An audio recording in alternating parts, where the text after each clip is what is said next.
Hi everyone and welcome to Delta. इस journey के अंदर हम फुल स्टैक वेब डेवलपमेंट को डिटेल में कवर करने वाले हैं एंड आई होप कि आने वाले कुछ महीनों के अंदर आप भी मेरे जितनी मेहनत लगा रहे होंगे एंड कई सारी डिफरेंट टूल्स एंड टेक्नोलॉजीज हैं जिनको हम मिलकर सीखने वाले हैं। अब डेल्टा की शुरुआत से पहले कुछ ऐसे मैसेजेस हैं जो मैं आपके साथ शेयर करना चाहती हूँ जो शायद इस जर्नी के अंदर हमें हेल्प कर रहे होंगे। अब ये जो मैसेजेस हैं इनको आप चाहें तो कोर्स के अंदर अगर आपको थोड़ा सा भी डीमोटिवेटेड फील होता है या किसी भी पॉइंट पर आपको फील होता है कि मेरे तो थोड़े से एरर्स आ रहे हैं, मेरे तो थोड़े से बग्स आ रहे हैं, या मैं तो परेशान हो गया या इतना सारा पढ़ना पड़ रहा है तो उस चीज़ को मैनेज कैसे करें, तो उस टाइम पर अगर आपको परेशानी आती है तो आप इस वीडियो को वापस से आकर थोड़ा सा देख सकते हैं। सबसे पहला मैसेज जो मैं आपको देना चाहूँगी वो है इंपॉर्टेंस ऑफ कंसिस्टेंसी के बारे में। हमें डेल्टा को सीखते टाइम कंसिस्टेंसी को बनाए रखना है। कंसिस्टेंसी का मतलब है कि हमारे जितने भी लेक्चर्स होंगे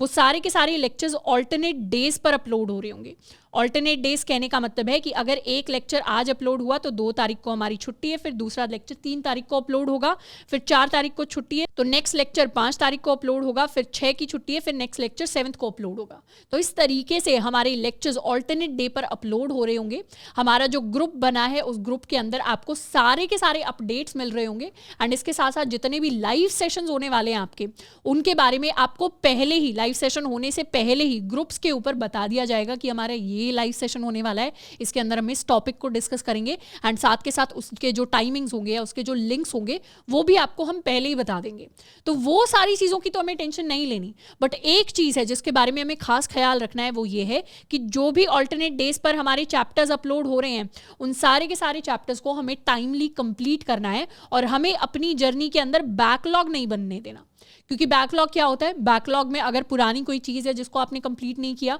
तो वो आगे जाकर बढ़ता जाता है और अल्टीमेटली अगर हमें बैकलॉग को कंप्लीट करना है तो उतना ही टाइम हमें बाद में जाकर देना पड़ेगा। तो उससे बेहतर है कि अपनी जर्नी के अंदर छोटे छोटे स्टेप्स में हम क्या करें, अपने पूरे के पूरे कोर्स को अच्छे से कंप्लीट कर लें। तो कंसिस्टेंसी बनाने का मतलब है कि जो चैप्टर आज अपलोड हुआ है उसको आप 2 दिन के अंदर ही कंप्लीट कर लें। मैं समझ सकती हूँ कि हो सकता है आप में से कुछ ऐसे स्टूडेंट्स हों जो शायद वर्किंग प्रोफेशनल हैं, अभी ऑलरेडी कंपनीज के अंदर काम कर रहे हैं, या फिर आप में से कुछ ऐसे स्टूडेंट्स हैं जिनके शायद कॉलेज में थोड़ा एंड सेमेस्टर या फिर मिड सेमेस्टर के कोई अगर एग्जाम्स चल रहे हैं, बट अगर वो एग्जाम टाइम आता है तो उसमें भी अपनी कंसिस्टेंसी को छोड़ना नहीं है। उसमें भी एग्जाम टाइम में ज़्यादा प्रेशर लेने से बेहतर है कि आप थोड़े थोड़े, आपने 5, 10, 15 मिनट का आज टॉपिक कर लिया या फिर कल थोड़ा सा टॉपिक कर लिया, तो इस तरीके से आप थोड़ी बहुत रोज़ कोडिंग करते रहेंगे तो उससे कंसिस्टेंसी बनी रहेगी। और जैसे एग्जाम्स होते हैं बचे हुए टाइम में आप क्या करिए, बचे हुए टाइम में आप वापस से आकर जो भी पिछला बैकलॉग बचा हुआ है उसको एक्स्ट्रा टाइम इनपुट कर जल्दी कंप्लीट करिए। बट मैक्सिमम स्टूडेंट्स के लिए मेरी यही एडवाइस रहेगी कि बैकलॉग की कंडीशन को अपने पास ना आने दे और कंसिस्टेंसी के साथ हमें मेहनत करनी है। क्योंकि एक पॉइंट के बाद हमें रियलाइज होगा कि चीज़ों की शुरुआत करने के लिए डिसिप्लिन बहुत ज़रूरी है, पर एक बार हमने अगर अपनी जर्नी की, अपने डेल्टा की शुरुआत कर दी है तो इस चीज़ को कंटिन्यू रखने के लिए हमें कंसिस्टेंसी और अपने डिसिप्लिन की ज़रूरत होगी।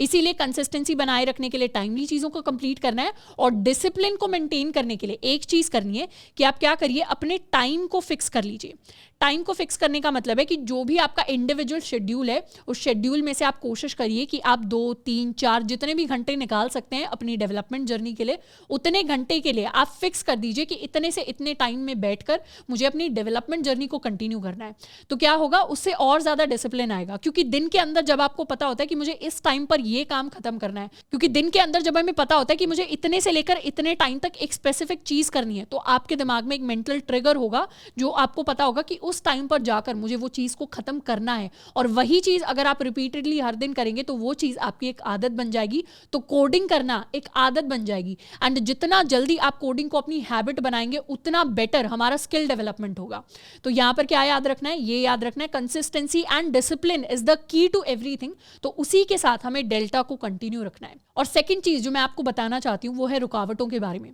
अब हमारी जो कोडिंग जर्नी होती है सिर्फ डेवलपमेंट नहीं, अगर आप कोई लैंग्वेज भी सीख रहे हैं या फिर आप डेटा स्ट्रक्चर्स एल्गोरिथम भी सीख रहे हैं या फिर आप मशीन लर्निंग सीख रहे हैं, आप कुछ और भी सीख रहे हैं, तो हर तरीके की कोडिंग के अंदर आपके पास एरर्स आएंगे, आपके पास एक्सेप्शंस आएंगे, आपके पास बग्स आएंगे, आपके पास प्रॉब्लम्स आएंगी। बट एक अच्छा प्रोग्रामर, एक अच्छा कोडर, एक अच्छा डेवलपर वही होता है जो अपनी प्रॉब्लम्स को खुद सॉल्व करना जानता हो। आज तक स्कूल टाइम से लेकर अभी तक हमें ये आदत होती है कि हमारे पास प्रॉब्लम सॉल्व करने के लिए या तो हमारे पेरेंट्स होते हैं या फिर हमारे पास हमारे टीचर्स होते हैं, एंड डेफिनेटली यहाँ पर भी आपके पास कई सारे रिसोर्सेज होंगे, बट एट द एंड एक प्रॉब्लम सॉल्विंग माइंडसेट वही होता है जो चार्ज लेता है अपनी प्रॉब्लम्स को सॉल्व करने के लिए। हमें वेट नहीं करना कि कोई और आकर मेरी प्रॉब्लम्स को सॉल्व कर देगा या कोई और आकर मुझे एक स्ट्रेट सॉल्यूशन दे देगा, क्योंकि जब आप रियल लाइफ प्रोग्रामिंग करते हैं, जब आप अपने प्रोजेक्ट्स को खुद बैठकर बना रहे होंगे या फिर आप बाद में जाकर कंपनीज के अंदर काम कर रहे होंगे, तो वहां पर आपसे यही एक्सपेक्ट किया जाएगा कि आपका एक प्रॉब्लम सॉल्विंग माइंडसेट हो। तो हम उस माइंडसेट को डेल्टा के साथ ही बिल्ड करना स्टार्ट करेंगे।